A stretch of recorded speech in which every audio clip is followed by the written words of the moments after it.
Salam sejahtera bagi kita sekalian. Shalom Salve, Om Swastiastu, Namo Buddhaya, Salam Kebajikan, Rahayu Rahayu. Yang saya hormati Wakil Presiden Republik Indonesia, Saudara Gibran Rakabuming Raka. Yang saya hormati Ketua Majelis Permusyawaratan Rakyat Republik Indonesia, Saudara Ahmad Muzani, dan para Wakil Ketua MPR RI.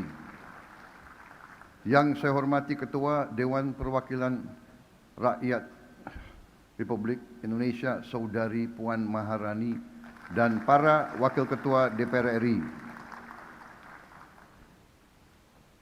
Yang saya hormati Ketua Dewan Perwakilan Daerah Republik Indonesia, Saudara Sultan Bakhtiar Najamuddin, beserta para Wakil Ketua DPD RI.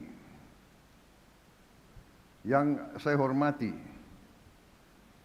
pimpinan serta seluruh anggota MPR RI, DPR RI, dan DPD RI.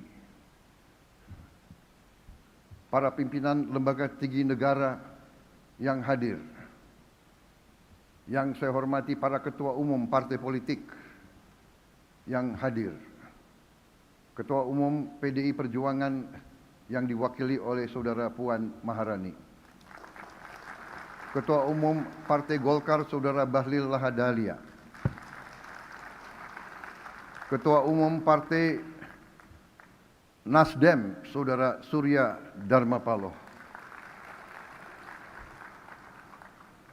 Yang mewakili Ketua Umum Partai Kebangkitan Bangsa, Saudara Abdul Muhaimin Iskandar yang sedang berangkat haji. Presiden Partai Keadilan Sejahtera, Saudara Muzamil Yusuf.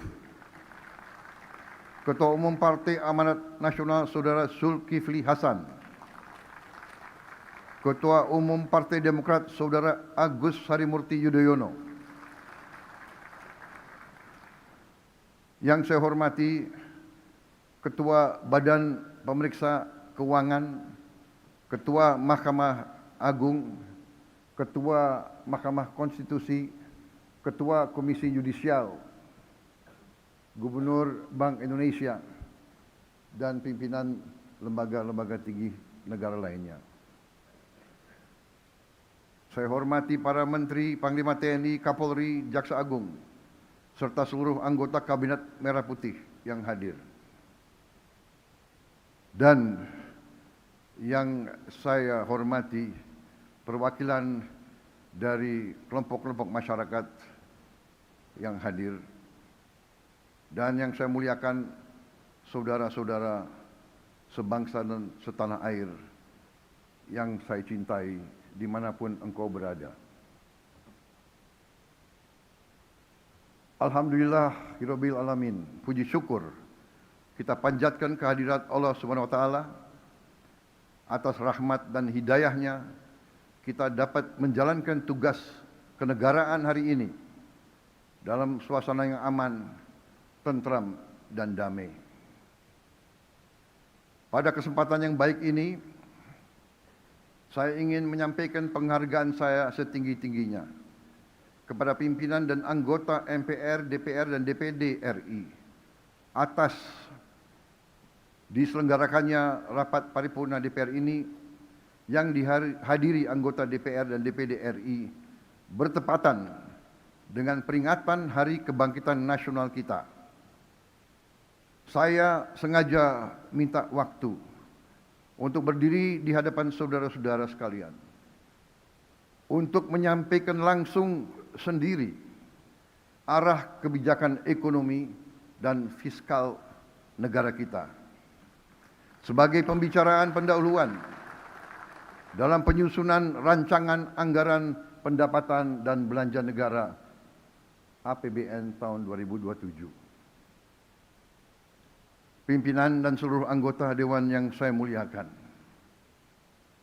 Kita sekarang sebagai bangsa menghadapi tantangan geopolitik dan geoekonomi yang penuh dengan konflik, ketegangan, dan ketidakpastian.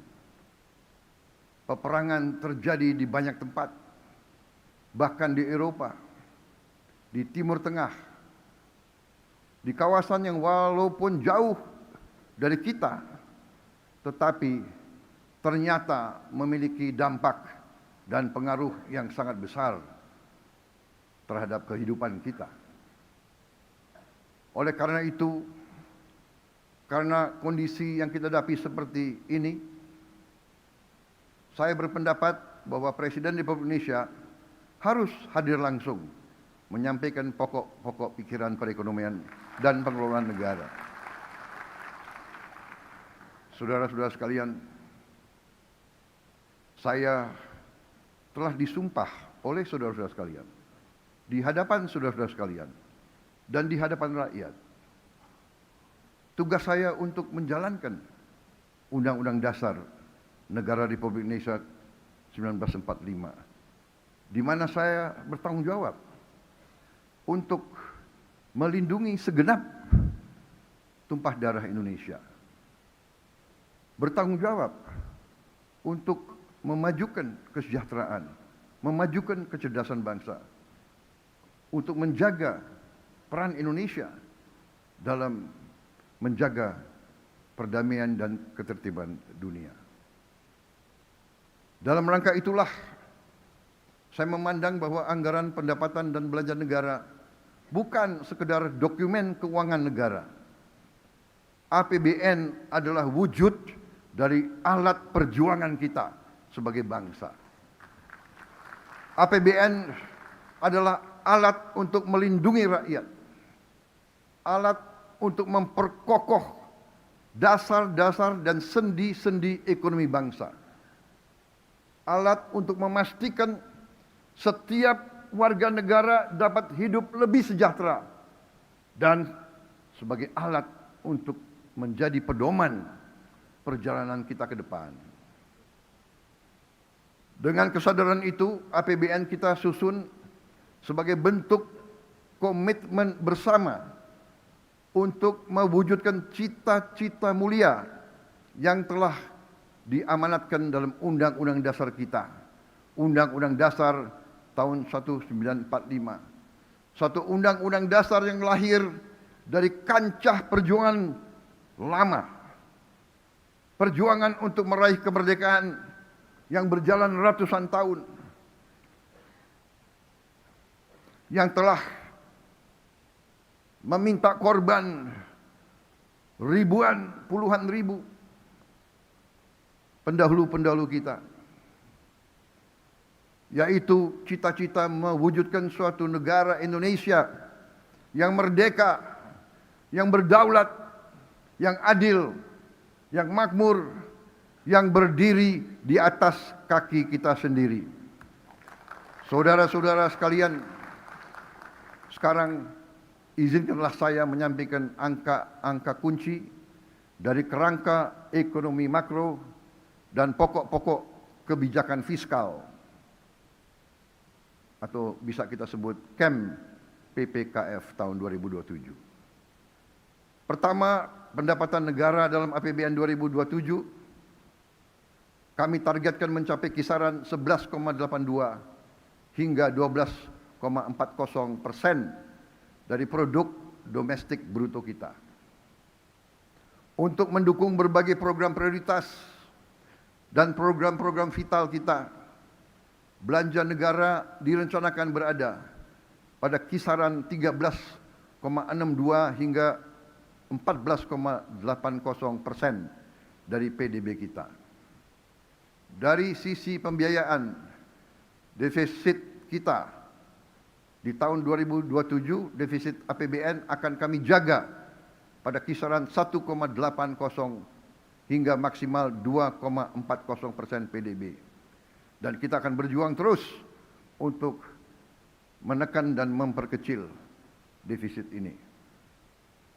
Suku bunga surat berharga negara SBN tenor 10 tahun kami jaga berada pada kisaran 6,5 hingga 7,3%. Nilai tukar rupiah terhadap dolar Amerika Serikat berada pada rentang 16.800 rupiah hingga 17.500 rupiah. Strategi fiskal dan moneter kita haruslah strategi yang mampu untuk menjaga nilai tukar kita tetap stabil terhadap mata uang dunia. Inflasi akan kami jaga tetap pada kisaran 1,5 hingga 3,5%. Pada sektor energi, harga minyak mentah Indonesia diperkirakan sebesar 70 hingga 95 dolar Amerika per barrel. Selanjutnya, lifting minyak bumi ditargetkan 602 hingga 615 ribu barrel per hari dan lifting gas 934 hingga 977 ribu barrel setara minyak bumi per hari. Dengan strategi ekonomi yang tepat, kebijakan fiskal yang prudent dan berkelanjutan, saya yakin ekonomi Indonesia dapat tumbuh pada kisaran 5,8 hingga 6,5% di tahun 2007 menuju pertumbuhan ekonomi 8% pada tahun 2029. Dan pertumbuhan tersebut harus tercermin pada meningkatnya kesejahteraan rakyat secara nyata. Karena itu, angka kemiskinan ditargetkan turun ke rentang 6,0 hingga 6,5% dari target sebelumnya 6,5 hingga 7,5%. Sementara itu, tingkat pengangguran terbuka harus turun pada rentang 4,30 hingga 4,87% dari target sebelumnya 4,44 hingga 4,96%. Lebih lanjut, rasio Gini kita targetkan harus semakin membaik pada rentang 0,362 hingga 0,367 dari target sebelumnya 0,377 hingga 0,380. Jarak antara yang terkaya dan yang termiskin tidak boleh semakin lebar. Bahkan harus kita perjuangkan untuk terus menyempit. Dengan berbagai program prioritas di bidang sumber daya manusia, indeks modal manusia ditargetkan membaik menjadi 0,575 dari sebelumnya 0,570. Dibantu berbagai program di bidang pertanian, indeks kesejahteraan petani ditargetkan meningkat menjadi 0,8038 dari sebelumnya 0,7731. Nilai tukar petani atau NTP yang sekarang sudah mencapai angka tertinggi sepanjang sejarah di angka 126, harus kita perjuangkan untuk bisa kita tingkatkan lagi. Kita juga akan membuka lapangan kerja secara besar-besaran. Ditargetkan proporsi lapangan kerja formal meningkat menjadi 40,81% di tahun 2007 dari sebelumnya 35,00% di tahun 2026 atau naik 5,81%. Saudara-saudara sekalian, demikian telah saya sampaikan angka-angka kunci dari kerangka ekonomi makro dan pokok-pokok kebijakan fiskal tahun 2027. Sekarang saya minta waktu untuk menyampaikan beberapa hal yang fundamental tentang perekonomian kita. Saya merasa hari ini harus saya sampaikan dari eksekutif kepada legislatif, dihadiri oleh pimpinan-pimpinan lembaga tinggi negara. Marilah kita berani untuk menghadapi masalah walaupun itu merupakan tantangan, hambatan atau kekurangan. Tentang pengelolaan ekonomi, negara kita sesungguhnya telah dirumuskan oleh para pendiri-pendiri bangsa kita. Para pendiri bangsa kita bukan orang-orang yang lugu atau naif. Mereka merasakan penjajahan, mereka merasakan dijajah, mereka merasakan dihina, mereka merasakan diperbudak, mereka merasakan dirampas kehormatan, dirampas harga diri, dirampas dignity bangsa Indonesia. Mereka menyaksikan dan merasakan dihilangkan segala kehormatan, segala kepercayaan diri kepada bangsa, kepada budaya, kepada sejarah kita. Mereka merasakan apa artinya imperialisme itu. Mereka merasakan bahwa bangsa Indonesia ditempatkan derajatnya di bawah anjing. Mereka melihat dan merasakan kekayaan Nusantara ratusan tahun diambil oleh penjajah kita untuk memperkaya mereka. Hendaknya janganlah kita terlalu kagum kepada bangsa-bangsa yang kayanya dari merampas kekayaan bangsa-bangsa lain.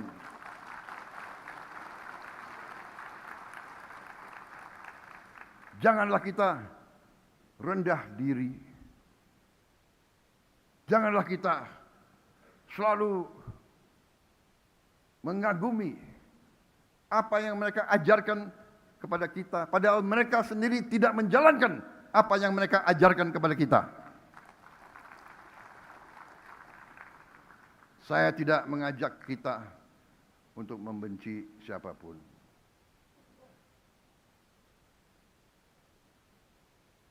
Saya tidak mengajak kita membenci bangsa-bangsa lain. Tidak. Bahkan saya mengajak kita belajar. Tapi juga kita harus belajar dari sejarah. Ada suatu adagium bahwa mereka yang tidak belajar dari sejarah akan dihukum oleh sejarah, akan mengulangi sejarah kelam yang sama yang dialami oleh nenek moyang mereka. Ini adagium yang terjadi di banyak negara. Para pendiri bangsa kita sadar bahwa apabila pemimpin di Nusantara kita lemah, apabila pemimpin di Nusantara tidak bersatu, maka kekayaan Nusantara akan terus diambil oleh kekuatan-kekuatan di luar Nusantara. Ini sejarah, ini terjadi. Marilah kita buka fakta. Negara Nederland Belanda dari sejak tahun 1500 dilanjutkan 1600, dilanjutkan 1700, dilanjutkan 1800 memiliki PDB per kapita tertinggi di dunia selama itu. 1500, 1600, 1700, 1800. 400 tahun telah memiliki PDB per kapita tertinggi. Negara yang mungkin dari utara ke selatan mungkin tidak sampai 8 jam naik kendaraan. Dari laut ke perbatasan mereka mungkin tidak sampai 4 jam dengan kendaraan. Bisa memiliki PDB tertinggi di dunia. Kenapa? Karena mereka menguasai Nusantara kita. Mereka menguasai wilayah yang sekarang adalah Republik Indonesia. Saudara-saudara sekalian. Karena itu, para pendiri bangsa kita dipimpin oleh Bung Karno, Bung Hatta, Bung Syahrir, dan mereka-mereka yang menyusun Pancasila dan Undang-Undang Dasar kita. Undang-Undang Dasar 1945. Mereka telah menetapkan cetak biru perekonomian bangsa kita. Cetak biru itu dituangkan dalam pasal 33 Undang-Undang Dasar 1945. Pasal 33 dengan jelas menjabarkan sistem perekonomian yang harusnya kita jalankan sebagai bangsa. Dan saya ingin tegaskan hari ini, keyakinan saya bahwa apabila kita menjalankan pasal 33 Undang-Undang Dasar 1945, kita jalankan dengan baik, kita jalankan dengan murni dan konsekuen, negara kita akan memiliki sumber daya yang cukup untuk menjamin Indonesia sungguh-sungguh akan menjadi negara yang makmur, yang adil, di mana rakyatnya menikmati kesejahteraan dan kualitas hidup yang layak.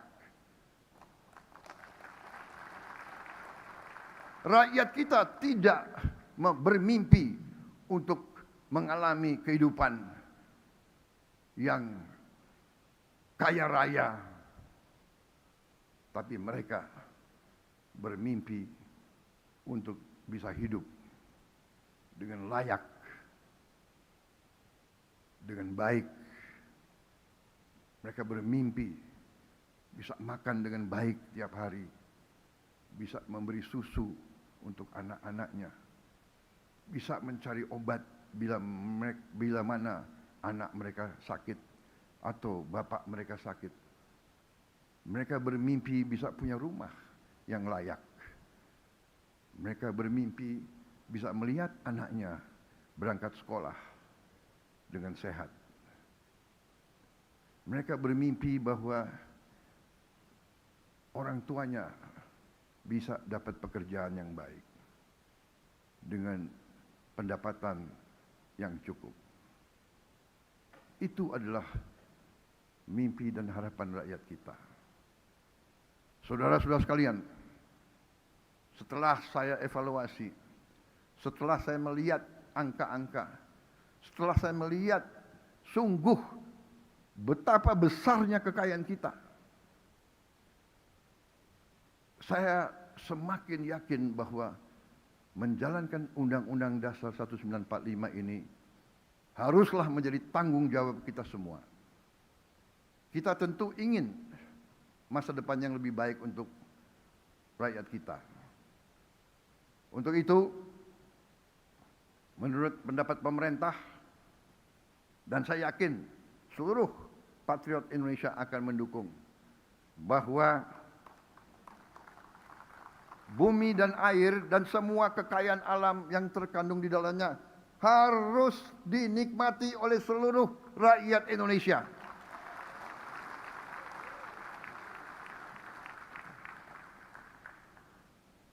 Itu adalah cita-cita pendiri bangsa kita. Dan hanya itu yang bisa membuat kita tinggal landas mencapai cita-cita kita semua. Saudara-saudara sekalian, kita ingin petani-petani kita tersenyum, cerah, karena hasil panen yang melimpah dan mendapat nilai yang sewajarnya, nilai yang cukup tinggi. Kita ingin nelayan-nelayan kita yang mempertaruhkan nyawa untuk menghasilkan protein untuk rakyat kita, pergi ke laut dengan perlengkapan yang baik dan aman, dan mendapatkan hasil tangkapan yang bernilai tinggi. Sekarang nelayan-nelayan kita sulit mendapat es batu. Es batu saja mereka sulit untuk mendapatkan. Apalagi solar yang mereka butuh. Pemerintah akan intervensi, akan melakukan upaya besar. Kita akan bangun dalam 3 tahun yang akan datang 5.000 desa nelayan. Tahun ini kita akan resmikan 1.386 desa nelayan. Kita akan menjamin tiap nelayan bisa punya es batu. Kita akan membuat instalasi pembuat es batu di tiap desa nelayan. Kita akan membuat ruang cold storage pendingin di setiap desa nelayan. Dan kita akan bikin SPBU khusus untuk nelayan di setiap desa nelayan. Para nelayan kita harus kita berdayakan karena mereka di ujungnya akan menguasai lautan kita. Saudara-saudara sekalian, kita ingin guru-guru kita terjamin kesejahteraannya. Masa depan suatu bangsa ditentukan oleh kualitas pendidikan yang dapat diberikan kepada anak-anaknya. Kualitas pendidikan ditentukan oleh guru-guru yang berkualitas. Guru-guru yang semangat, guru-guru yang gembira, guru-guru yang bisa menjadi contoh bagi generasi-generasi penerus bangsa. Memperbaiki kondisi kehidupan guru harus menjadi prioritas kita. Kita ingin juga usaha mikro, kecil, dan menengah kita berkembang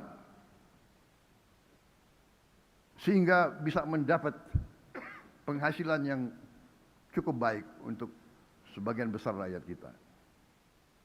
Dan kita ingin para orang tua serta mereka yang sudah lanjut usia dan hidup sendiri dapat hidup dengan tenang di usia senja karena ditopang jaringan jaminan sosial yang memadai. Kita ingin melihat Indonesia yang setiap warga negaranya hidup rukun, damai, cukup sandang pangan dan papan. Kita ingin Indonesia yang gemah ripah, loh jinawi, toto tentrem, kerto raharjo. Kita ingin mewujudkan cita-cita nenek moyang kita. Negeri yang baldatun, toyebatun, warobun gofur.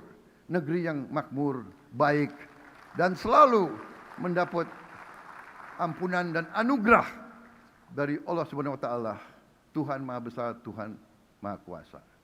Negara di mana hukum berlaku adil untuk semua, terutama menjamin keadilan bagi yang paling tidak berdaya. Jangan hukum yang adil hanya untuk mereka yang kuat dan mereka yang punya uang banyak. Saudara-saudara sekalian, kita sesungguhnya memiliki modal yang sangat kuat untuk mewujudkan cita-cita dan harapan ini. Posisi geografis kita sangat strategis. Puluhan persen perdagangan dunia melalui perairan kita. Bumi dan air kita sangat luas. Tiap malam puluhan ribu kapal berbendera asing mengambil kekayaan kita secara ilegal, secara tidak sah. Harus kita tegakkan kedaulatan kita di lautan kita sendiri. Kita memiliki bonus demografi yang menopang domestik, konsumsi domestik, dan pasar domestik yang besar. Pasar kita bisa sebesar Eropa. Dan sungguh sumber daya alam kita melimpah. Kita punya komoditas-komoditas yang sangat berharga. Batu bara kita, nikel kita, tembaga kita, minyak kelapa sawit kita, logam tanah jarang, kekayaan laut yang melimpah. Saudara-saudara sekalian, Indonesia adalah pengekspor minyak kelapa sawit terbesar di dunia. Devisa ekspor minyak kelapa sawit mencapai 23 miliar dolar, setara dengan 391 triliun rupiah pada tahun 2025. Indonesia juga adalah pengekspor batu bara terbesar di dunia. Devisa ekspor batu bara mencapai 30 miliar dolar Amerika, setara 510 triliun rupiah pada tahun 2025. Selain itu kita juga sekarang sudah jadi pengekspor paduan besi atau ferroalloys terbesar di dunia. Devisa ekspor paduan besi kita mencapai 16 miliar dolar, setara dengan 272 triliun rupiah pada tahun 2025. Tiga komoditas strategis ini menghasilkan devisa lebih dari 65 miliar dolar Amerika, setara dengan 1.100 triliun rupiah per tahun. Tapi marilah kita jujur kepada diri kita sendiri. Hari ini Indonesia sebagai negara anggota G20, tapi rasio belanja negara kita terhadap produk domestik bruto kita adalah yang paling rendah di antara negara-negara G20. Demikian juga rasio penerimaan negara kita terhadap PDB kita adalah yang paling rendah di antara negara-negara G20. Dari data terbaru IMF kita bisa melihat rasio pendapatan Meksiko 25% dari PDB, India 20% dari PDB, Filipina 21% dari PDB, Kamboja saja 15% dari PDB. Indonesia 11 sampai 12% dari PDB. Kita harus introspeksi dan sadar dan berani bertanya, kenapa kita tidak bisa kelola ekonomi kita sehingga pendapatan negara kita bisa setara dengan negara-negara seperti Filipina, Meksiko. Sekarang pun kita masih di bawah Malaysia. Apa yang sebabkan kita tidak mampu? Bedanya apa kita sama orang Malaysia, orang Kamboja? Bedanya apa kita sama orang Filipina?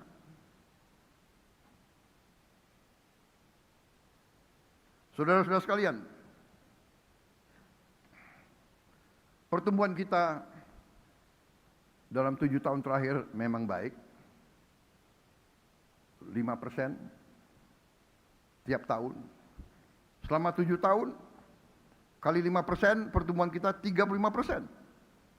Harusnya kita tambah kaya 35%. Tapi apa yang terjadi?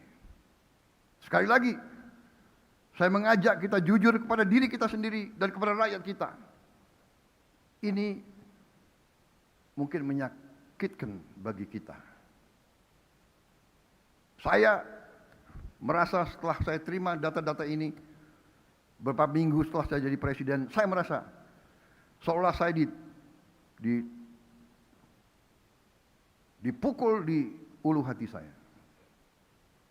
Saudara-saudara sekalian, 7 tahun kali 5%, 35% ekonomi kita tumbuh. Tapi rakyat kita yang miskin tambah. Dari 46,1% naik jadi 4,9%. 8% naiknya. 3% naiknya lebih. Yang kelas menengah turun. Saudara-saudara, saya bertanya di hadapan majelis yang terhormat ini. Saya bertanya kepada semua partai politik, semua ormas. Saya bertanya kepada semua pakar-pakar dan semua guru besar. Bagaimana bisa pertumbuhan 35%, tapi kelas menengah menurun, kemiskinan meningkat? Saudara-saudara, jawaban harus ilmiah, jawaban harus matematis, dan menurut saya, jawabannya adalah bahwa kemungkinan besar, bukan kemungkinan, saya yakin, sistem perekonomian yang kita jalankan berada pada trajektori yang tidak tepat. Mungkin perbedaan kita dengan negara-negara seperti Meksiko, seperti India, Filipina, dan lain sebagainya adalah perbedaan sistemik. Kita harus lihat fakta. Fakta kalau kita teruskan yang seperti ini, kalau kita teruskan sistem seperti ini untuk sekian tahun lagi, saya yakin bahwa tidak mungkin kita jadi bangsa yang makmur. Tidak mungkin kita jadi, tanpa kemakmuran kita tidak mungkin bisa menjaga kedaulatan kita. Bahwa kemungkinan besar kita akan menjadi bangsa yang lemah. Bangsa yang selalu takut. Takut kurs dolar, takut BBM gak cukup, takut ini, takut itu. Bangsa yang takut, bangsa yang elitnya takut. Padahal kita diberi karunia yang luar biasa oleh Maha Kuasa. Fakta juga telah menunjukkan bahwa telah terjadi mengalir keluarnya kekayaan kita sejak lama, bahkan sejak Orde Baru. Kalau kita melihat masa tahun 50-an, masa pemerintahan Bung Karno, sekali lagi saya bukan membela Bung Karno ya. Walaupun Bung Karno memang milik bangsa. Ini harus saya sampaikan juga. Bung Karno milik bangsa. Tapi kita tidak bisa menilai tahun 50 sampai tahun 60-an Indonesia disibukkan oleh intervensi asing. Pemberontakan demi pemberontakan demi pemberontakan. Tidak mungkin kita bangun ekonomi kita. Di awal Orde Baru pun kita dikacaukan oleh banyak masalah. Tapi alhamdulillah kita telah bangun ekonomi kita. Tapi apa yang kita ketemukan setelah berapa puluh tahun? Terjadi apa yang saya namakan outflow of national wealth. Saudara-saudara sekalian, bahwa negara kita tidak pernah rugi. 1 tahun pun kita tidak pernah rugi. Ekspor kita selalu lebih daripada impor kita. Kalau ilmu dagang berarti yang kita jual adalah lebih banyak dari yang kita beli. Harusnya negara ini tidak pernah akan mengalami krisis ekonomi. Tapi apa yang terjadi? Yang terjadi adalah keuntungan kita yang selama 22 tahun adalah 436 miliar dolar, yang keluar adalah 343 miliar dolar. Ini angka-angka dari PBB.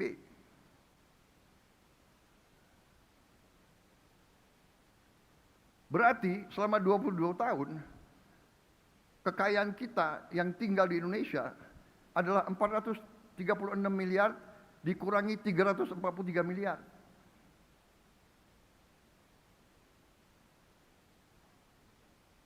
Saudara-saudara sekalian, ini yang sebabnya gaji-gaji guru kecil, gaji-gaji aparat penegak hukum kecil, gaji-gaji ASN kecil.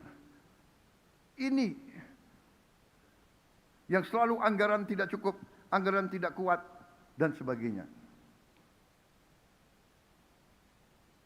Selama 34 tahun, apa yang terjadi? Yang terjadi adalah apa yang disebut under-invoicing. Under-invoicing adalah sebenarnya fraud atau penipuan.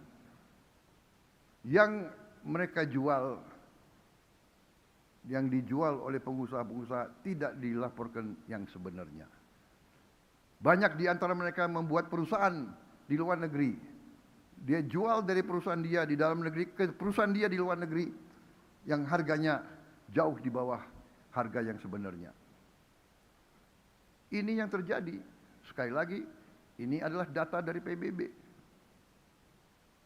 Karena begini, katakanlah kita bisa bohong di pelabuhan Indonesia, kita bisa bohong di negara kita kirim 10.000 ton batu bara, kita hanya laporkan 5.000 ton. Bisa di Indonesia. Di sana tidak bisa, di sana dicatat. Itu terjadi pada kelapa sawit. Itu terjadi hampir semua komoditas. Itu adalah penipuan di atas kertas. Ada lagi penyeludupan. Ada lagi penyeludupan melalui pelabuhan.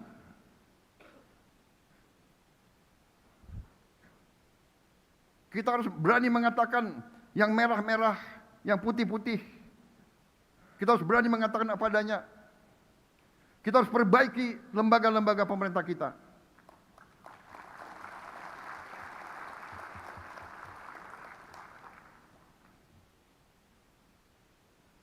Biaya cukai harus kita perbaiki. Saya masih ingat di zaman Orde Baru, saking parahnya biaya cukai, kita tutup biaya cukai. Kita outsourcing ke swasta. Dan penghasilan negara naik. Apa enggak sedih itu?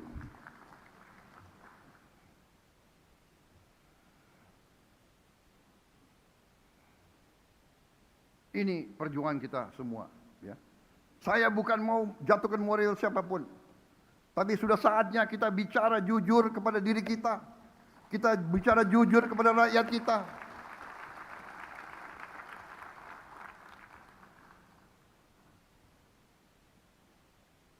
Saudara-saudara sekalian. Coba ditayangkan lagi slide. 900 miliar dolar kita hilang. Bayangkan kalau 900 miliar dolar kita nikmati, kita pakai, negara apa Indonesia ini? Saudara sekalian. Ada under invoicing, ada under counting, ada transfer pricing, saudara-saudara. Banyak di antara kalian senyum, mungkin di antara kalian ada pengusaha-pengusaha juga di ruangan ini. Berarti tahu apa yang saya bicara itu keadaan yang sebenarnya, saudara-saudara sekalian. Kita sudah hitung, kita sudah pakai random, kita tahu bahwa perbedaan antara yang dilaporkan yang tidak dilaporkan itu sering mencapai 50%. Yang dilaporkan adalah 50% dari keadaan yang sebenarnya. Saudara-saudara sekalian. Dan kita merasa aneh. Kita produsen kelapa sawit terbesar di dunia, tapi harga kelapa sawit ditentukan di negara lain. Saya mengatakan kepada menteri-menteri saya, ini tidak boleh terjadi. Saya tidak mau kelapa sawit kita harganya ditentukan oleh bangsa lain. Kita tentukan harga kita. Dan kalau mereka nggak mau beli pakai harga kita, ya nggak usah beli, kita pakai kelapa sawit kita sendiri. Saudara-saudara sekalian.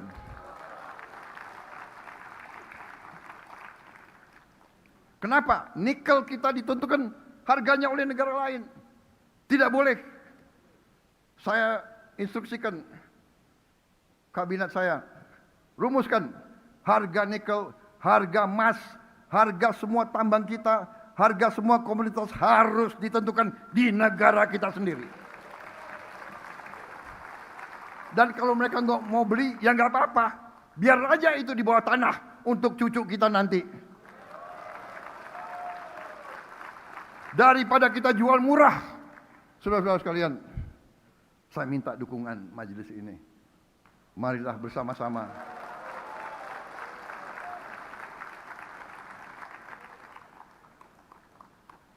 Sepertinya saya lebih marahin daripada banyak kekuatan di sini.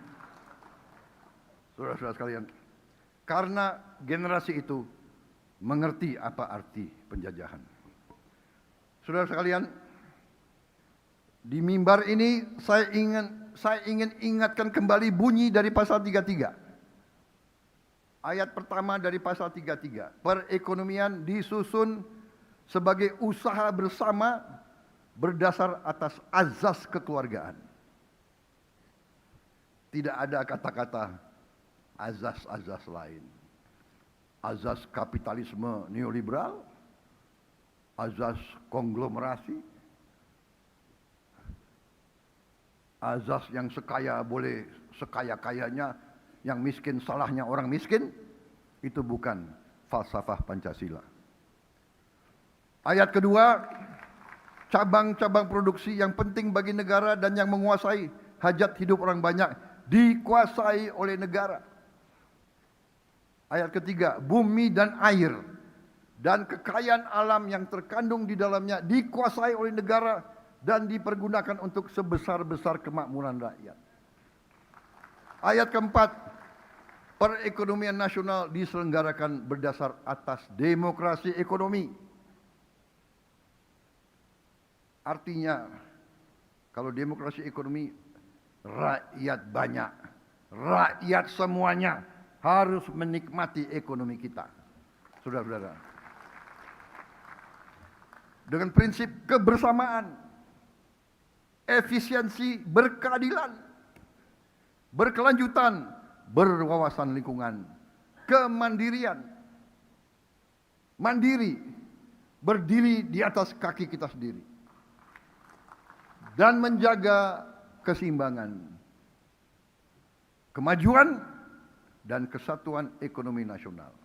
Saudara-saudara sekalian, saya rasa bahasa Indonesia yang digunakan oleh para pendiri bangsa kita sangat jelas. Tidak perlu kita cari tafsiran-tafsiran yang macam-macam. Ini adalah cetak biru ekonomi kita, saudara-saudara sekalian. Manakala kita menyimpang cetak biru ini, ya jangan salahkan siapa-siapa, kecuali diri kita sendiri yang tidak mau menerima titipan amanah dari pendiri-pendiri bangsa kita. Seberapa jauhkah telah kita menyimpang dari cetak biru perekonomian kita sendiri? Mungkin harus kita bahas di tempat dan waktu yang terpisah. Tapi saya berkeyakinan kalau kita jalankan pasal 33 secara konsekuen, kita akan terhindar dari praktek-praktek under invoicing, under counting, dan sebagainya, pemalsuan atas tonase dan kualitas produk yang diekspor, praktek-praktek fraud terhadap bangsa dan negara kita, serta praktek-praktek tambang ilegal, hutan ilegal, kebun-kebun ilegal. Saudara-saudara, bagaimana bisa ada orang yang tambang di hutan lindung bertahun-tahun dan tidak ada yang berani untuk menegakkan hukum? Saudara-saudara, kita perhitungkan, kita perkirakan potensi uang yang bisa kita selamatkan dari kebocoran-kebocoran itu adalah $150 miliar satu tahun. Potensi. Apa kita mampu atau tidak? Tergantung. Keberanian kita, tergantung tekad kita, tergantung apa kita bisa bekerja sama dengan baik atau tidak. Karena itu saya selalu sampaikan dari awal saya menjabat sebagai Presiden Republik Indonesia. Kita harus bersama-sama berani mencari solusi dan berani bertindak. Saya berkeyakinan akar masalah ekonomi bangsa kita adalah bocornya kekayaan kita, tidak tinggalnya kekayaan kita di Republik Indonesia. Ini harus berani kita hadapi dan berani kita selesaikan. Untuk itu, saya di hadapan majelis yang terhormat ini, di hadapan seluruh rakyat Indonesia, saya ingatkan bahwa saya pernah disumpah di sini untuk menjalankan Undang-Undang Dasar 1945 dengan segala perundang-undangan yang berlaku. Dan saudara-saudara sekalian, kita paham dan mengerti bahwa kalau kita terus mengulangi kesalahan yang sama, janganlah kita bisa berharap mendapat hasil yang lebih baik. Untuk itu, untuk mencapai tujuan bernegara kita, hari ini pemerintah Republik Indonesia yang saya pimpin menerbitkan peraturan pemerintah tentang tata kelola ekspor komoditas sumber daya alam. Penerbitan peraturan pemerintah ini adalah langkah strategis untuk memperkuat tata kelola ekspor komoditas sumber daya alam kita. Penjualan semua hasil sumber daya alam kita mulai dengan minyak kelapa sawit, batu bara, dan paduan besi, ferroalloys. Kita wajibkan harus dilakukan penjualannya melalui BUMN yang ditunjuk oleh pemerintah Republik Indonesia sebagai pengekspor tunggal. Dalam artian hasil dari setiap penjualan ekspor akan diteruskan oleh BUMN yang ditunjuk oleh pemerintah kepada pelaku usaha pengelola kegiatan tersebut. Ini bisa dikatakan sebagai marketing facility. Tujuan utama kebijakan ini adalah memperkuat pengawasan dan monitoring serta memberantas praktek kurang bayar, under invoicing, praktek pemindahan harga, transfer pricing, dan pelarian devisa hasil ekspor. Saudara-saudara sekalian, kebijakan ini akan optimalkan penerimaan pajak dan penerimaan negara atas pengelolaan dan penjualan sumber daya alam kita. Dengan kebijakan ini, kita berharap bahwa penerimaan kita bisa seperti Meksiko, seperti Filipina, seperti negara-negara tetangga kita.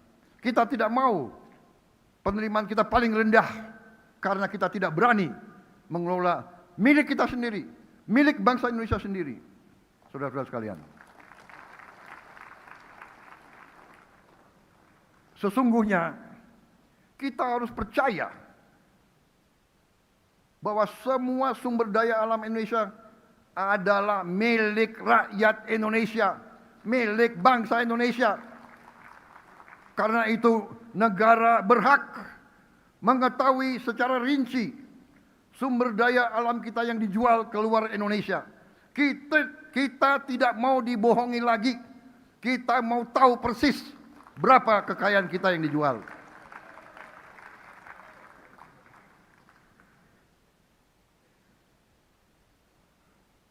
Saya percaya dan yakin setiap warga negara, apalagi pemimpin-pemimpin seperti yang ada di majelis ini, saya percaya setiap pemimpin yang punya akal sehat, yang punya kecerdasan, yang punya hati nurani, yang punya rasa cinta tanah air, saya yakin dan percaya tidak akan mengizinkan kekayaan alam kita terus dikelola tanpa pengawasan, tanpa kendali. Sudah terlalu lama, saudara-saudara sekalian. Kebijakan ini telah banyak dijalankan oleh negara-negara lain yang benar-benar menguasai kekayaan sumber daya alam mereka. Kita harus lihat dan belajar dari Saudi Arabia, dari Qatar, dari Rusia, dari Aljazair, dari Kuwait, dari Maroko, dari Ghana, bahkan dari tetangga kita, Malaysia dan Vietnam. Kita tidak boleh naif, kita tidak boleh lugu, kita tidak boleh tidak menggunakan akal sehat kita. Kita harus belajar dari negara-negara seperti ini. Mereka telah mampu mengelola kekayaan sumber daya alam mereka untuk kepentingan rakyat mereka. Mereka berhasil menyelenggarakan pendidikan yang terbaik, yang tidak kalah dengan pendidikan negara-negara industri maju.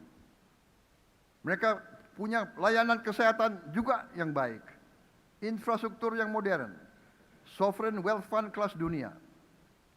Kita tidak boleh malu belajar dari negara-negara yang sudah lama mampu memanfaatkan sumber daya alam mereka untuk sebesar-besarnya kemakmuran rakyat mereka. Karena itu saya tegaskan, apa yang dilakukan oleh pemerintah Indonesia hari ini bukan kebijakan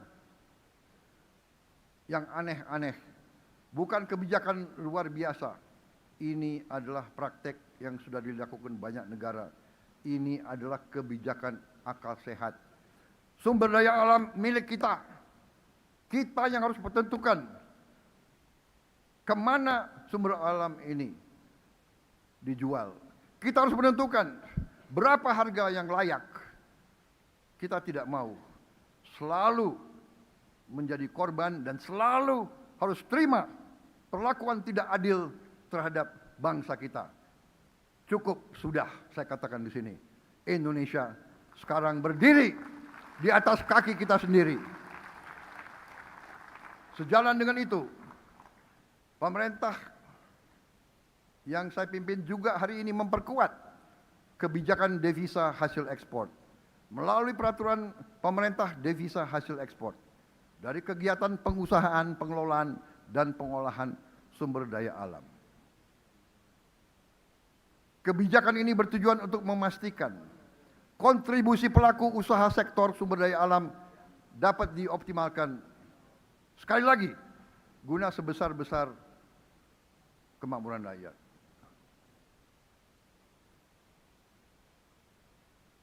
Sekali lagi, bumi, air, dan semua hasil sumber daya alam Indonesia adalah milik kita, milik rakyat dan bangsa Indonesia. Dalam usaha kita memperbaiki kelemahan-kelemahan dalam sistem tata kelola kita, saya minta saudara-saudara sekalian untuk tidak berkesimpulan bahwa Indonesia tidak perlu suatu perekonomian di mana sektor swasta memainkan peran yang besar.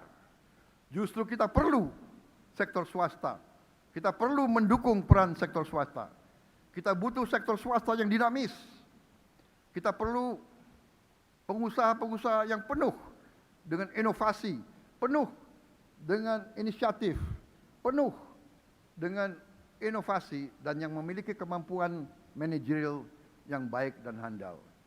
Justru saya selalu mengatakan bahwa perekonomian kita yang kita sebut sebagai ekonomi Pancasila atau ekonomi jalan tengah atau istilah yang lebih populer dari dalam perkembangan perekonomian dunia, kita harus bangun Indonesia Incorporated. Perekonomian, kekeluargaan, semua bergotong royong. Itu arti gotong royong.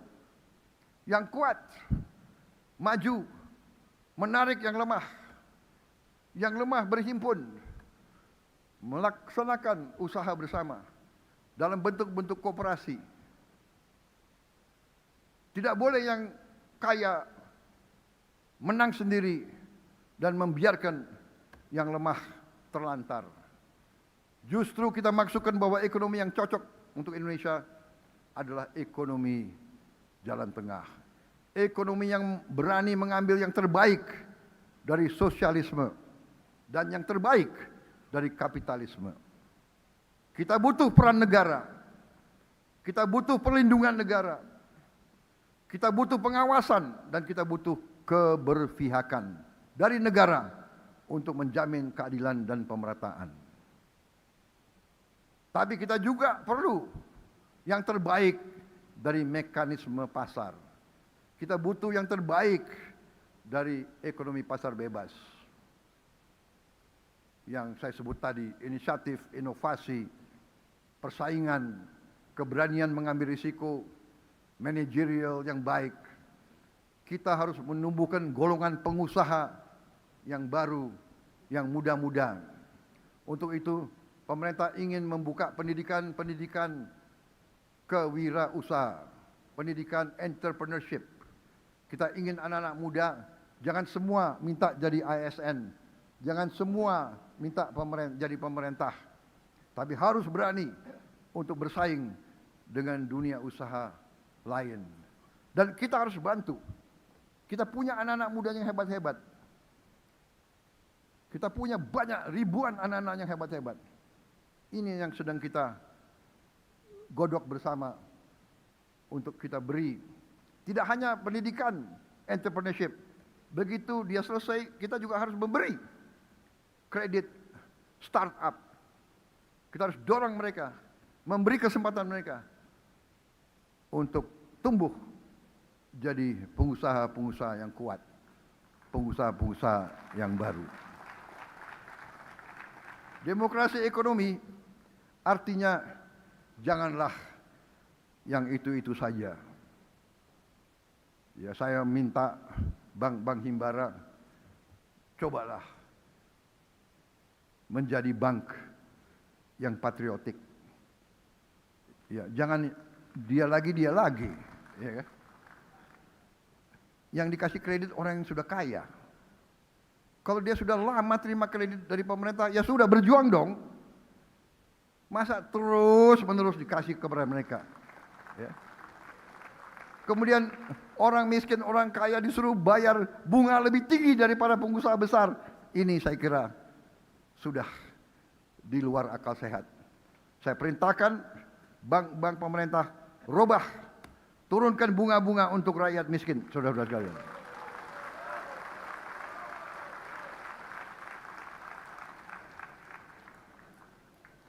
Harusnya yang besar-besar dengan kekuatan mereka, dia bisa dapat financing dari mana-mana. Kan harusnya begitu. Saudara-saudara sekalian,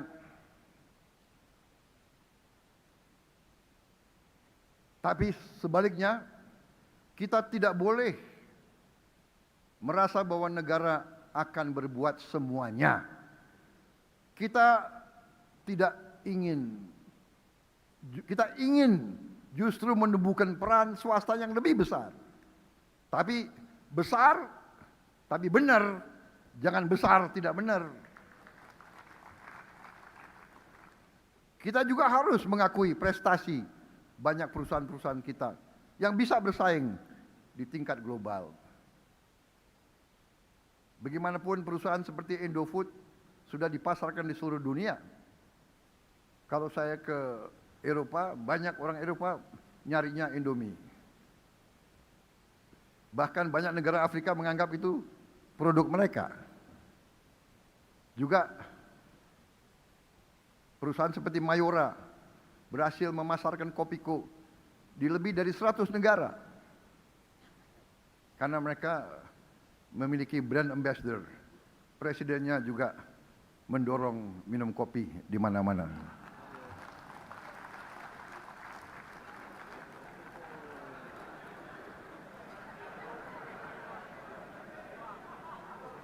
Tapi saya paham.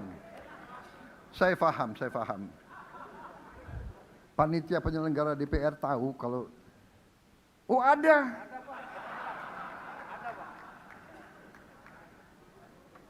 Saya mohon izin, boleh saya minum, Ibu Ketua?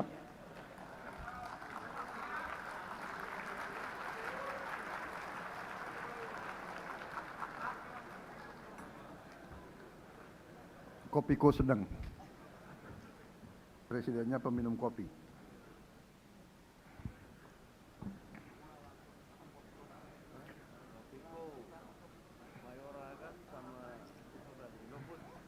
Kita harus dorong perusahaan-perusahaan swasta kita unggul. Ada juga itu apa? Apa itu? Teler 77, ya kan? Hah? Berapa? Hah? 77 kan?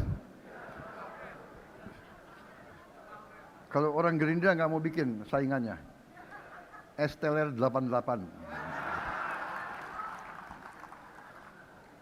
Maaf, Ibu Ketua. Supaya nggak ngantuk nih majelis ini. Saya hanya berhak atas Gerindra ya. Jadi saya cek ada Gerindra yang tidur nggak?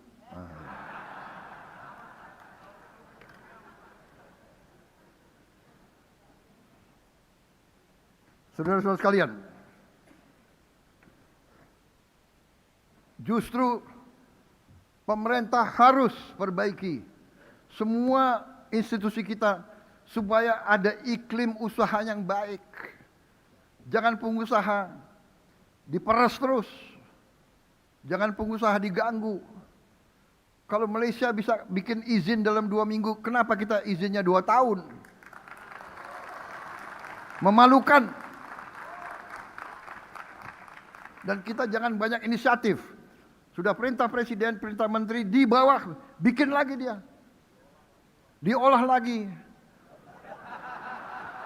peraturan menteri lah, peraturan teknis lah, rekomendasi lah.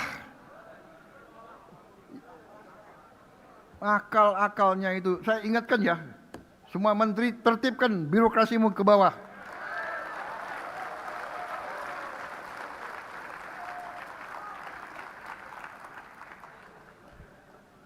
Waspada kalau birokrat itu, karena dia tuh pengalamannya lama.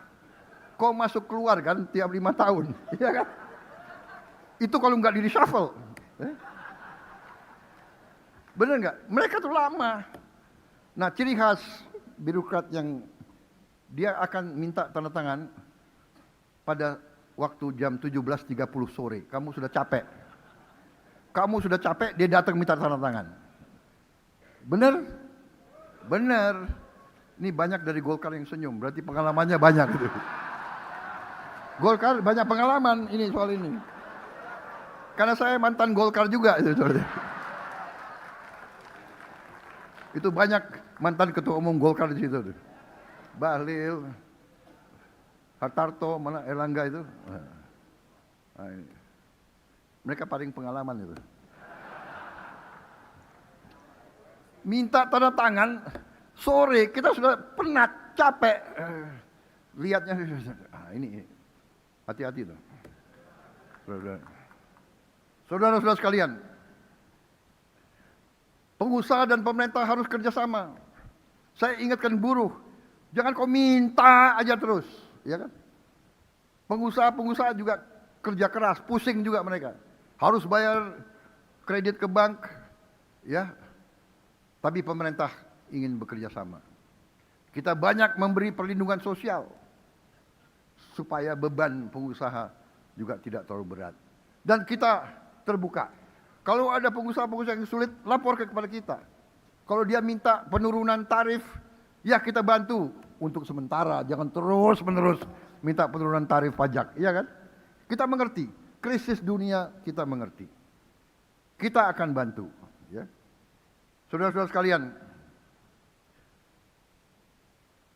bila kita bersatu, bila kita kerjasama seperti ini, pengusaha, swasta, pemerintah, UMKM, ya kan, pemerintah pusat, pemerintah daerah, semuanya kita kerjasama, semuanya memiliki rasa panggilan yang sama, kita akan menciptakan kemakmuran yang luar biasa. Saudara-saudara sekalian, kita sudah buktikan di krisis yang bikin panik banyak negara, Indonesia masih tenang. Kita tidak euforia, kita tidak sombong, kita tidak mau, tapi kita tenang. Kita tenang. Kita punya kemampuan. Saudara-saudara sekalian, pakar-pakar dunia, institusi-institusi dunia menaksir pada tahun 2045 yang hanya 19 tahun lagi Indonesia akan menjadi ekonomi kelima bahkan keempat terbesar di dunia. Ini bukan saya mengatakan.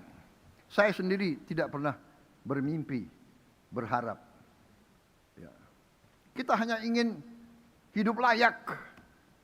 Tapi mereka mengatakan kita akan menjadi negara keempat, kelima. Bayangkan, kita akan menyalip Inggris, Prancis, Itali. Saudara-saudara, saya kalau ke luar negeri sebagai Presiden Indonesia, saya sangat dihormati sekarang. Sangat dihormati. Ya, bahkan mereka sekarang banyak negara minta bantuan ke kita. Mereka minta bantuan pupuk ke kita karena produksi pupuk kita lebih. Saudara-saudara, kita diminta bantuan oleh Australia. Kita berikan. India, Brazil, Filipina. Saudara-saudara, bayangkan Indonesia sekarang bisa membantu negara-negara lebih kaya dari kita. Ini jangan membuat kita sombong, tapi ini membuat kita harus lebih percaya diri. Memang masih ada banyak kekurangan. Dan saya orang yang selalu mengajak, ayo kita berani menghadapi kekurangan kita. Kita berani menghadapi kesulitan. Kita berani menghadapi tantangan. Kita harus bisa atasi penyelewengan di ekonomi kita. Kalau demikian, kita akan tumbuh luar biasa. Saudara-saudara sekalian, banyak yang sudah kita capai. Saudara-saudara, karena kita memang sudah antisipasi ketegangan dan krisis yang mungkin timbul.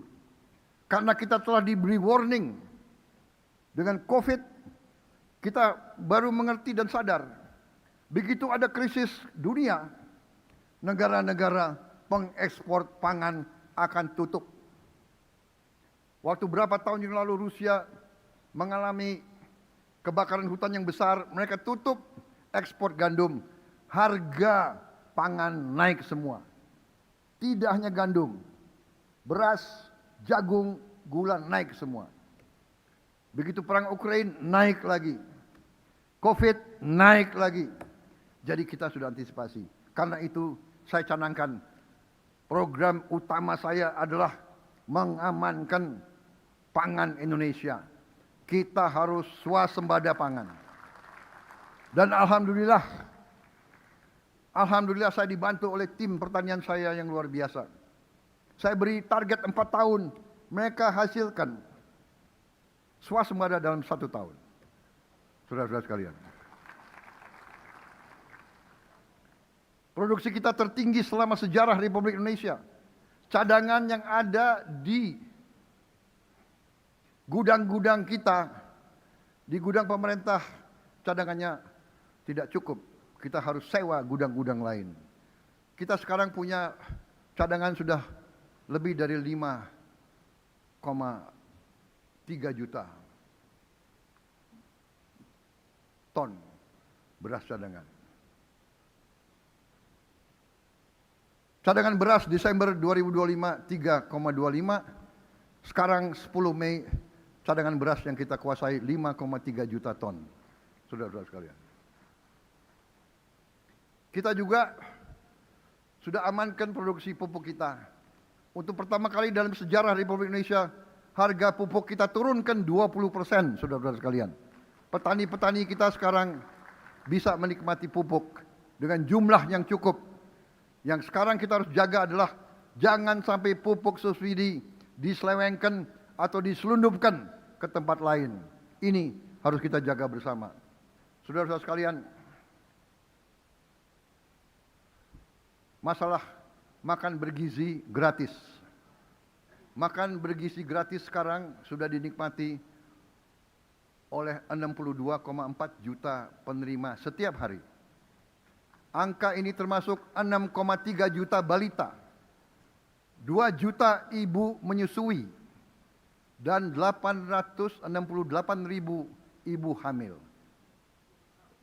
menerima MBG setiap hari. Kita juga akan memberi MBG ke 500.000 lansia yang tinggal sendiri, yang hidup sebatang kara, dan yang membutuhkan makan bergizi. Karena apa? Itu adalah perintah Undang-Undang Dasar pasal 33 dan pasal 34.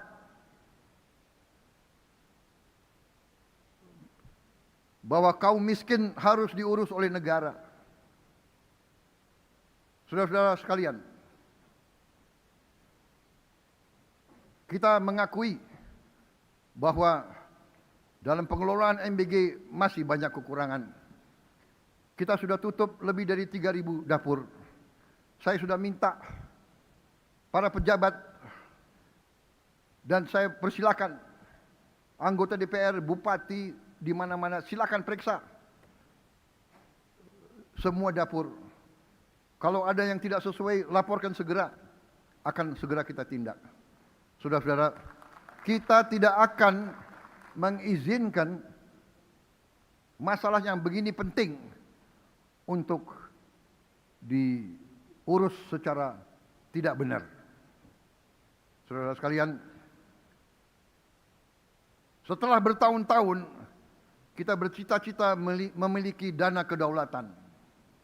Di tahun 2025 yang lalu kita berhasil membentuk dana kedaulatan kita, Sovereign Wealth Fund kita, yang kita beri nama Danantara atau singkatan dari Daya Anagata Nusantara, yang artinya energi, kekuatan masa depan bagi Indonesia.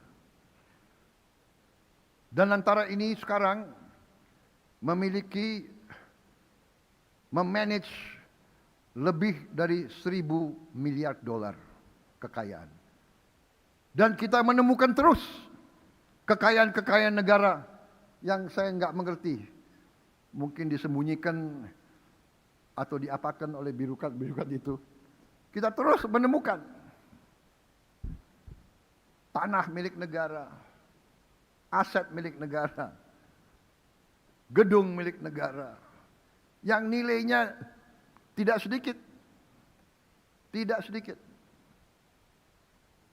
Dan antara ternyata sudah dirasakan keampuhannya. Dan antara akan mempercepat pembiayaan pembangunan, khususnya investasi dan modal kerja untuk percepatan industrialisasi. Kita harus industrialisasi. Kita harus bikin mobil kita sendiri. Kita harus bikin motor kita sendiri. Kita harus bikin televisi, komputer, handphone kita sendiri. Kita tidak boleh hanya jadi pasar untuk bangsa lain. Dan kita akan lakukan. Saya sudah kumpulkan profesor-profesor kita. Saya sudah kumpulkan pakar-pakar kita. Saya katakan, pengabdianmu untuk bangsa, wujudkan hal ini. Tidak boleh kita menyerah. Tidak boleh kita rasa rendah diri. Saudara-saudara, dengan ini industrialisasi yang kita mulai dengan hilirisasi sumber daya alam kita. Kita tidak mau sumber daya alam kita gelondongan diekspor. Nikel sudah kita wajibkan diolah di sini. Boksit harus diolah di sini. Nanti turunan-turunan batu bara akan kita buat di sini. Penciptaan lapangan pekerjaan ini sangat penting. Dari pekerjaan meningkatkan daya beli rakyat. Dari MBG saja kita sudah buka 1,2 juta lapangan kerja baru di dapur-dapur. Dan kita pastikan pasar terjamin, off-take terjamin untuk puluhan juta petani kita, peternak kita, dan nelayan kita. Dari Menteri Investasi saya mendapat laporan telah tercipta 2,7 juta lapangan kerja baru hasil realisasi investasi dari dalam dan luar negeri di tahun 2025. Setiap koperasi desa dan koperasi kelurahan Merah Putih akan membuka lapangan kerja formal baru di desa-desa. Setiap koperasi butuh 17 pekerja. Artinya, dari 1.061 koperasi yang sudah operasional, kita telah buka 18.000 lapangan kerja baru yang hanya boleh diisi oleh warga desa setempat. Masih banyak lagi program-program pemerintah yang disusun oleh Kabinet Merah Putih untuk menciptakan lapangan kerja. Desa nelayan, rumah subsidi, kita telah susun dalam klaster program kerja prioritas nasional atau PKPN yang terdiri dari 60 program prioritas untuk dilaksanakan hingga tahun 2026. Saudara-saudara sekalian, kita butuh investasi dari luar, tapi kita tidak mau tergantung hanya investasi dari luar. Kita yakin bahwa kita bisa kerahkan kekuatan kita. Kita tidak boleh mengemis. Kita tidak boleh bertekuk lutut. Kita tidak boleh menghamba kepada bangsa lain. Kita adalah bangsa yang besar, bangsa yang berani, bangsa pejuang yang berhasil melawan dan mengusir kekuatan penjajah. Kita harus percaya diri. Kita harus percaya kepada kekuatan kita sendiri. Kita harus percaya kepada kepribadian kita sendiri, kepada budaya kita sendiri, kepada falsafah nenek moyang kita. Kita percaya kepada gotong royong. Kita percaya kepada saling mendukung dan saling membantu. Itu naluri kita, itu budaya kita, bukan saling membenci, bukan saling curiga, bukan saling caci maki, bukan saling menghantam. itu bukan demokrasi kita. Mazhab ekonomi yang kita jalankan adalah mazhab ekonomi Pancasila. Ekonomi yang berketuhanan, ekonomi yang berkemanusiaan, ekonomi yang menjunjung tinggi persatuan nasional. Jangan kita ekonomi hanya mikirin daerah masing-masing. Ekonomi kita harus ekonomi kerakyatan, bukan ekonomi yang menindas dan membiarkan yang lemah terus lemah, yang miskin terus miskin. Ekonomi kita harus berkeadilan sosial. Ekonomi kita harus berpihak kepada rakyat Indonesia seluruhnya. Saudara-saudara sekalian, negara harus hadir. Negara harus menjaga keseimbangan. Negara harus memastikan pertumbuhan sekaligus pemerataan. Negara harus ambil inisiatif untuk bantu rakyat yang belum mampu, rakyat yang belum berdaya. Pemerintah harus ambil peranan. Amerika Serikat, Jepang, Tiongkok, Korea Selatan juga pernah menjalankan kebijakan-kebijakan strategis dengan peran negara yang kuat pada saat krisis, pada saat kesulitan ekonomi, dan pada saat mereka mulai industrialisasi. Saudara-saudara sekalian, tidak ada negara maju yang tidak unggul dalam memberikan pelayanan publik. Pemerintah harus menjadi pemerintah yang unggul, membantu swasta menciptakan lapangan kerja. Tidak ada negara yang maju kalau pemerintah yang lemah, birokrasi yang lemah. Tidak ada negara maju kalau tidak ada kepastian hukum. Karena itu pemerintah saya telah menaikkan gaji-gaji guru. Ada yang sampai hampir 300% naiknya penghasilan guru-guru, hakim-hakim kita. Maaf, hakim. Saya sekarang bangga karena mendapat laporan Ketua Mahkamah Agung kita penghasilannya lebih tinggi dari Ketua Mahkamah Agung Singapura. Dan juga hakim-hakim paling junior kita gajinya lebih tinggi dari gaji hakim-hakim junior di Malaysia. Saudara-saudara, ini langkah nyata untuk kita ciptakan institusi-institusi yang bersih. Kita tidak mau hakim-hakim kita disogok, dibeli. Kita tidak mau juga semua aparat-aparat kita lainnya seperti itu. Saudara-saudara, langkah-langkah yang harus diambil, kita harus perbaiki tidak hanya sistem tata kelola ekspor, sistem perekonomian kita. Kita harus berani memperbaiki institusi-institusi kita semuanya. Kita harus bertekad terus membangun pemerintah yang kuat, pemerintah yang profesional, pemerintah yang tidak korup. Kita harus bersama-sama menjaga semua.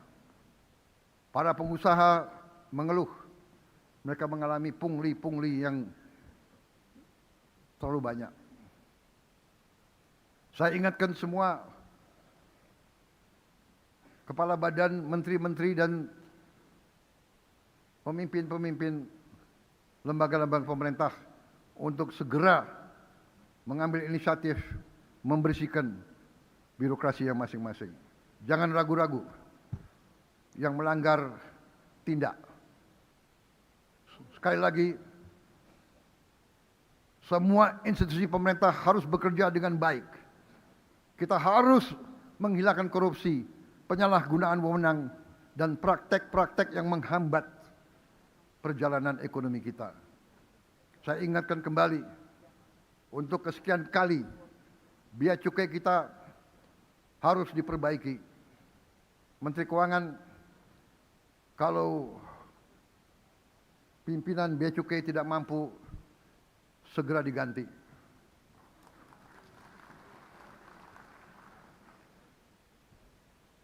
Bangsa dan rakyat menuntut pekerjaan yang cepat. Jangan kita jadi pemerintah yang santai, pemerintah yang leha-leha, pemerintah yang kumaha engke wae.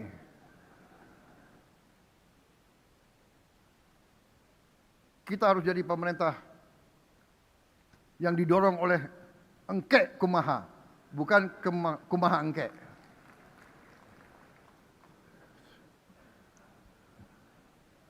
Kalau negara di sekitar kita bisa memberi izin usaha, bisa memberi AMDAL dalam 3 minggu, kenapa kita harus berbulan-bulan bahkan 3 tahun?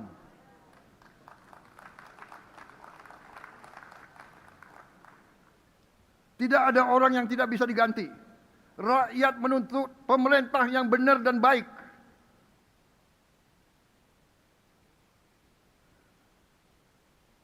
Jangan mentang-mentang sudah jadi ASN tidak bisa diberhentikan. Kalau enggak, suruh dia tinggal di rumah aja. Biar dia malu sama istri dan anaknya. Pak, kenapa enggak ke kantor? Enggak, saya enggak dipercaya karena saya banyak korupsinya. Coba kau jawab kepada anakmu nanti. Ini tantangan kita bersama. Saya minta dukungan dari bapak-bapak dan ibu-ibu wakil rakyat. Ini untuk kita semua. Ini untuk masa depan kita, ini untuk anak dan cucu kita. Kita harus jadi negara yang hebat. Kita tidak mau jadi negara yang lemah terus-menerus. Saudara sekalian, untuk itu saya menghimbau pemimpin-pemimpin pemerintah daerah di setiap tingkatan juga untuk bantu kita semua. Mari bersama-sama kita bersihkan aparat kita semuanya. Jangan mengira sekarang engkau jadi bupati, engkau jadi gubernur, kita tidak bisa monitor dari sini. Sekarang teknologi sudah hebat. Cepat kita akan tahu kalau ada penyimpangan. Saudara-saudara, saya sedih kalau yang sekarang pejabat masih coba korupsi. Cepat ketahuan. Sekarang ada teknologi, ya, ada radar bisa kita pakai, kita bisa lihat bawah tanah. Jadi saudara-saudara yang punya bunker-bunker disembunyikan, nanti kita ketemu juga kekayaanmu loh. Saudara-saudara, saya akan menggunakan teknologi yang paling canggih. Teknologi pertahanan bisa mencari gudang senjata di bawah tanah.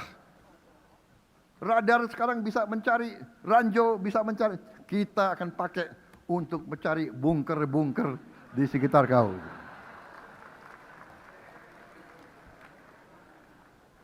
Jangan main-main sama teknologi. Iya kan? Mereka yang punya kebun-kebun luas dikira nggak akan ada pejabat yang bisa ngecek. Saudara-saudara, sekarang ada satelit. Nggak usah kita cek fisik, kita bisa foto. Tiap pohon kita bisa foto. Pohon per pohon kita bisa foto. Jadi kau mau nipu bagaimanapun, kita akan ketemu penipuan kau, saudara-saudara sekalian. Tapi biasanya mereka-mereka itu ada backingnya. Backingnya biasanya seragamnya itu kalau nggak hijau ya coklat.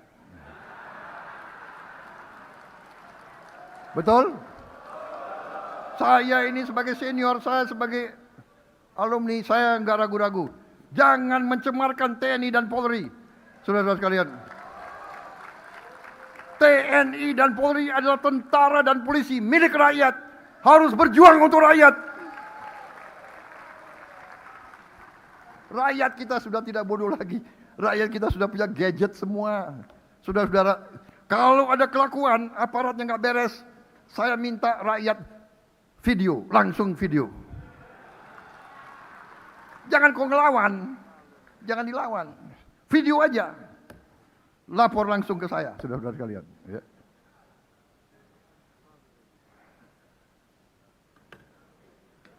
Sudah lama saya jadi orang Indonesia.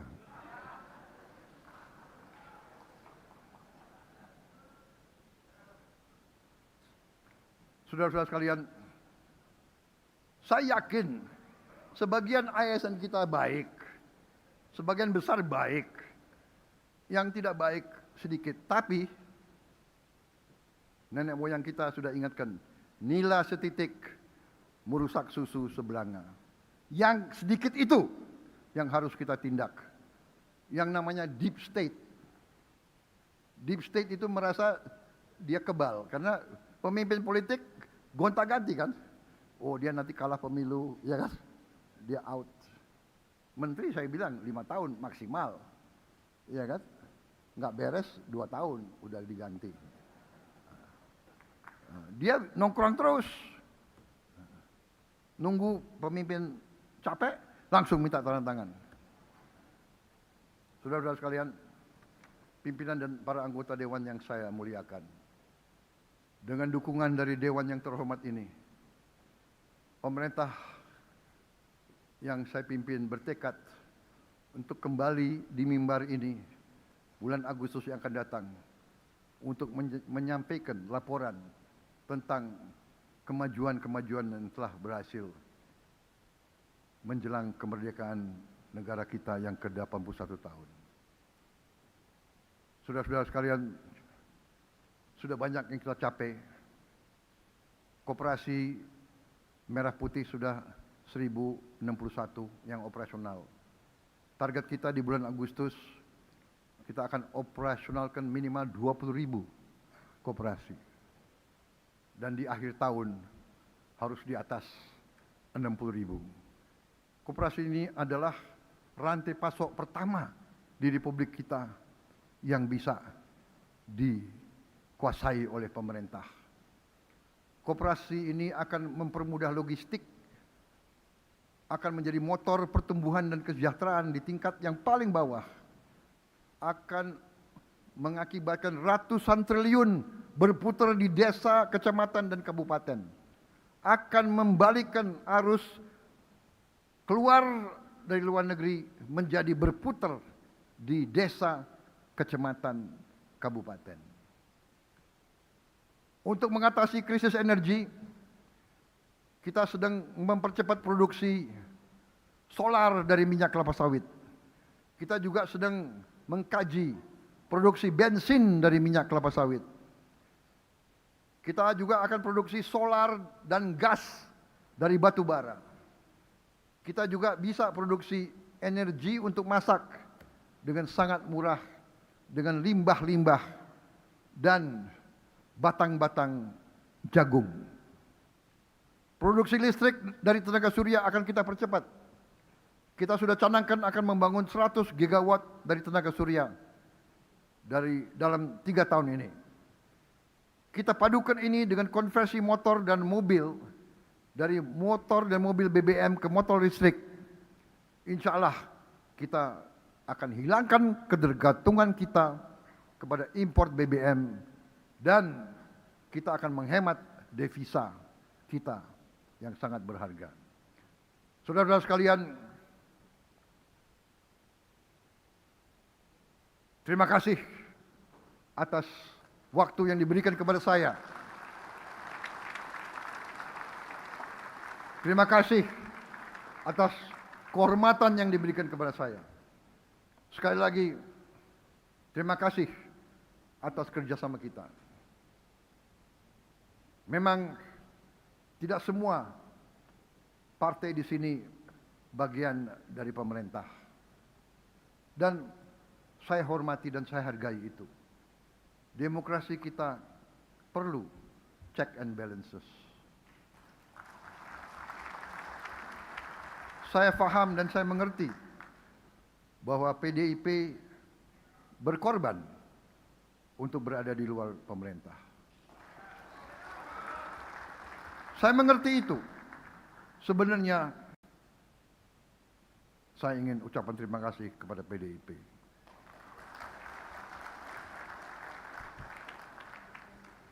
Saudara berjasa untuk demokrasi kita.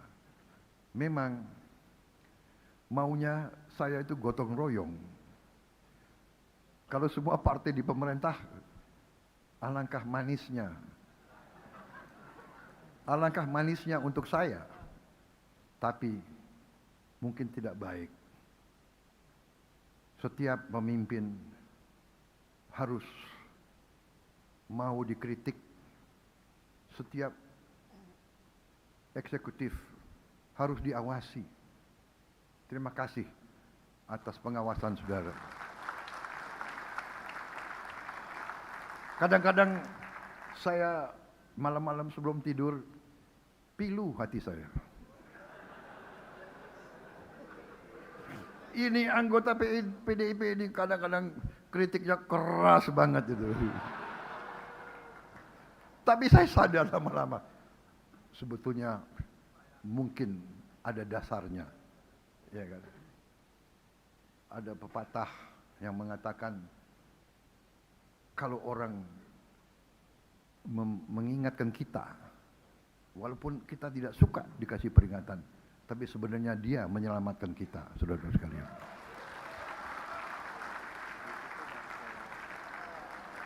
Jadi saya terima kasih, saya hormati pengorbanan kalian, ya kan? Kalau di pemerintah kan banyak fasilitas. Tapi tanya, saya selalu mengatakan menteri-menteri minta petunjuk, Pak ini bagaimana Pak? Ada proyek, ada tender, tapi ini di belakangnya PDIP.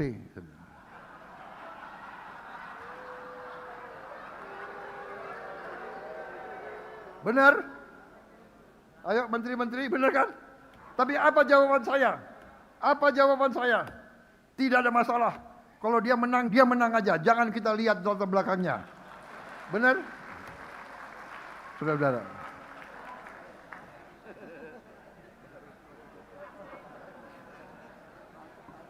Tenang aja, karena waktu saya nggak berkuasa,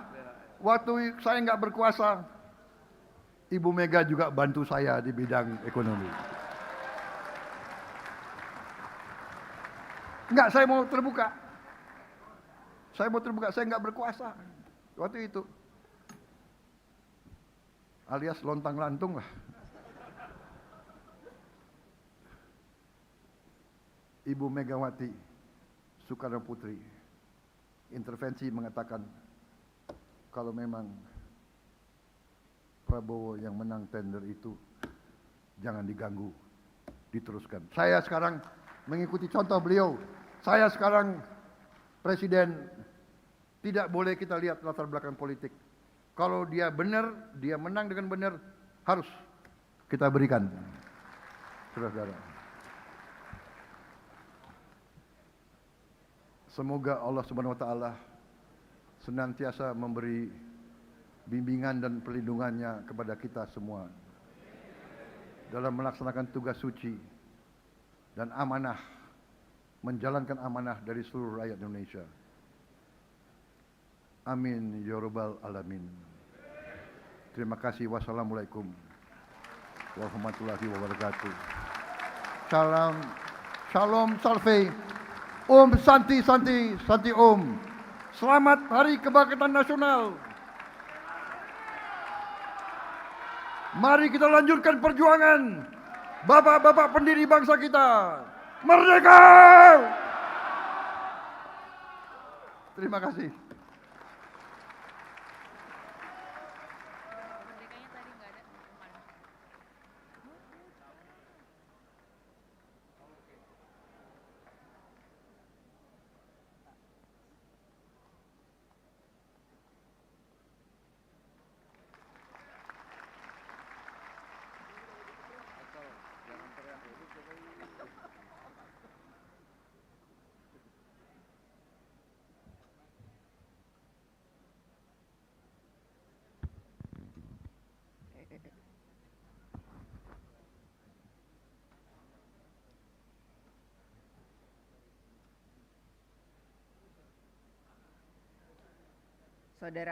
Saudara Presiden.